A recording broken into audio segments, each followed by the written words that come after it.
Jauh sebelum Edi ditangkap, Susi pernah ingatkan soal ketamakan jual benur. Dikutip dari jogjasuara.com,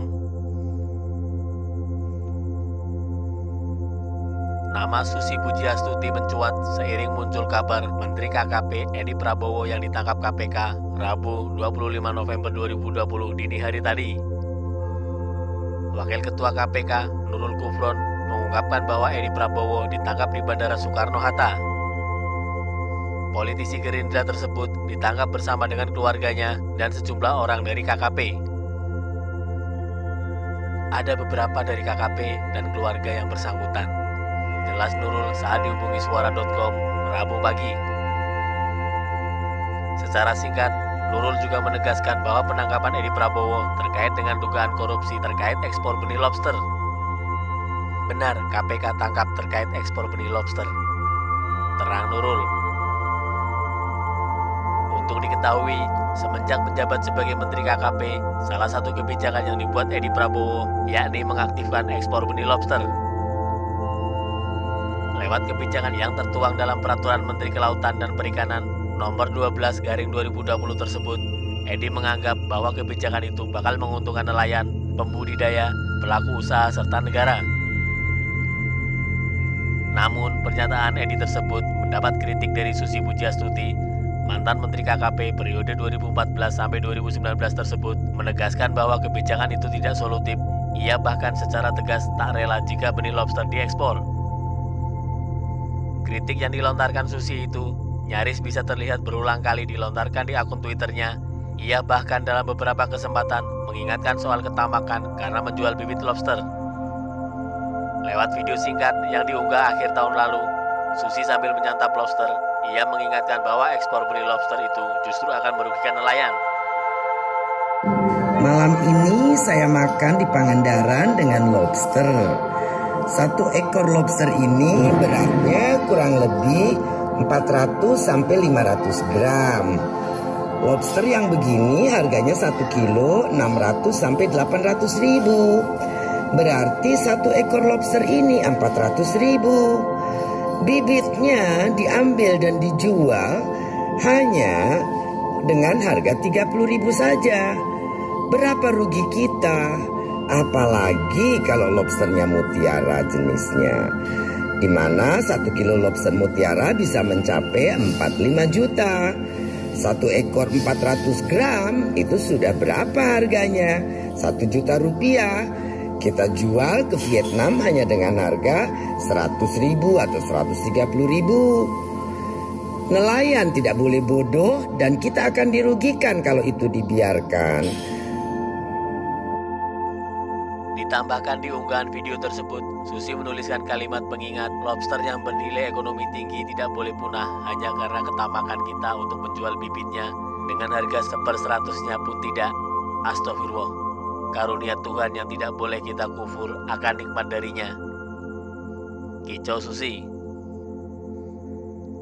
Diberitakan sebelumnya, Komisi Pemberantasan Korupsi atau KPK menangkap Menteri Kelautan dan Perikanan Edi Prabowo dan beberapa orang lainnya di Bandara Soekarno-Hatta, Tangerang, Banten, Rabu 25 November 2020 dini hari.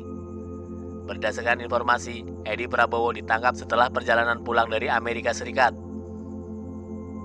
Benar, jam 01.23 dini hari di Suta, kata Wakil Ketua KPK Nurul Gufron dalam keterangannya kepada wartawan di Jakarta. Sejauh ini, belum diketahui dalam kasus apa Edi Prabowo ditangkap KPK, namun kuat dugaan Edi Prabowo terjerat kebijakan izin benih lobster atau benur. Atas peristiwa ini, mantan Menteri KKP Susi Pujiastuti pun jadi trending topik di Twitter, di mana sudah sebanyak 1.461 tweet yang menyebut nama pemilik maskapai Susi Air. Memang sebelumnya Susi Pujiastuti adalah orang yang paling keras dalam menolak kebijakan ekspor benih lobster.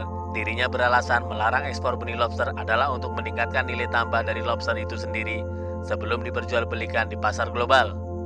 Selain itu, Susi ingin populasi lobster dapat tumbuh berkelanjutan di Laut Indonesia sebelum terjadi kelangkaan.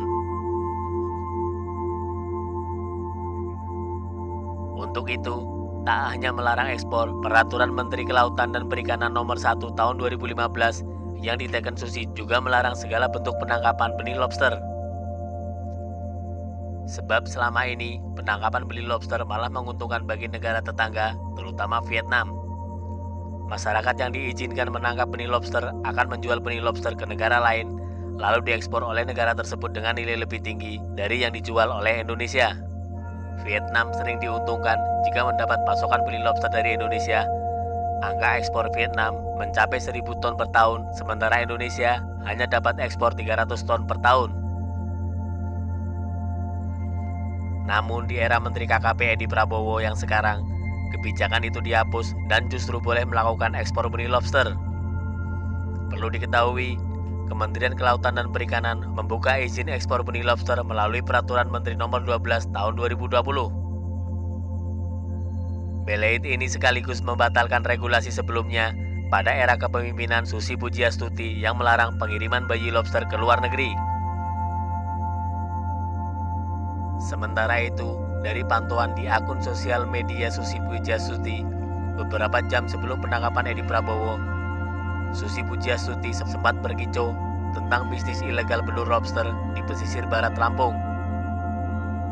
Harga tak menentu, bisnis ilegal benur lobster di pesisir barat Lampung merugikan nelayan. Tulis Susi menyertakan laman berita yang mengulas persoalan tersebut. Lebih jauh, Susi memang sejak lama menyoroti kebijakan Kementerian KKP, terutama soal membuka keran ekspor benih lobster. Dalam beberapa cuitannya, Susi mengaku geli bila alasan dibalik dibukanya ekspor benih lobster, yakni karena banyak nelayan yang menggantungkan hidupnya dengan menjadi pencari benih. Padahal menurutnya, sumber daya laut bukan hanya benih lobster saja. Ia bahkan dengan tegas tak rela jika kebijakan ekspor benih lobster dilakukan. Saya memang tidak rela bibit lobster diekspor. Saya rakyat biasa yang tidak rela bibit diekspor, tulis Susi di akun Twitternya Senin 6 Juli 2020 lalu. Tidak hanya itu, di kesempatan lain, Susi juga sempat mengunggah laporan dari majalah Tempo mengenai ekspor benih lobster yang dilakukan Kementerian KKP. Siapa saja politikus yang mendapat jatah ekspor benih lobster? Tulis Susi menukil laporan dari majalah Tempo. Penangkapan Edi Prabowo oleh KPK diduga terkait dengan ekspor benih lobster. Hal ini mengingat saat ini Kementerian KKP tengah aktif dalam ekspor benur.